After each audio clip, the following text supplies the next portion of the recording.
There are two ways crowdfunding can develop in the next 10 years. It can either follow the fund and portfolio management path or branch out into crypto crowdfunding for retail investors. Hi, it's Phil from LenderKit, and let's talk about crowdfunding development curve. When we talk about fund management, it means that crowdfunding is likely to fill the gap with early stage financing for startups or real estate. However, the team behind the crowdfunding platform will probably have a solid private equity, a hedge fund background, and focus on managing portfolios of a relatively small group of accredited investors rather than trying to attract thousands of retail ones. We see more platforms like CrowdStreet, Equity Multiple, Seed Invest, and Our Crowd, which leverage the crowdfunding keyword in their marketing strategy. However, the investments starting at $5,000 minimum are obviously very high for the retail investors. On the other hand, we have firms like WeFunders, Start Engine, or Crowdcube, where investors do have the ability of pooling small sums of money.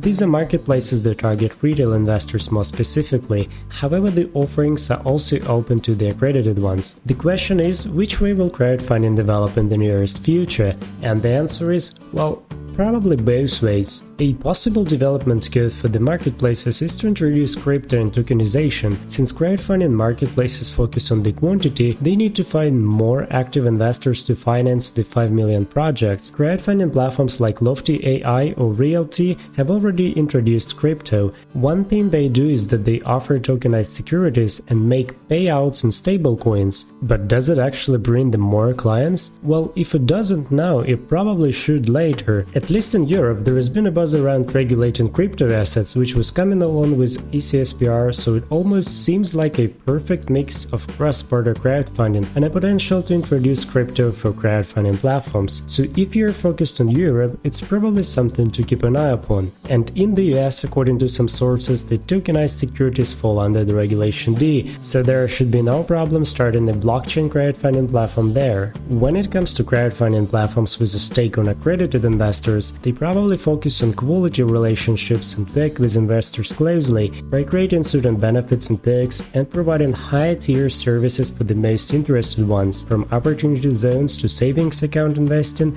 there are plenty of things which crowdfunding platforms may facilitate. So, what's gonna be your marketplace like? Will you focus on the quantity of investors because you have strong marketing, or will you target fewer but more high net worth contacts because you have a proven network? Whichever path you choose, you may want to consider launching your investment crowdfunding platform with LenderKit. You can check the website to learn more or reach out to a fintech strategist for the online demo of the software.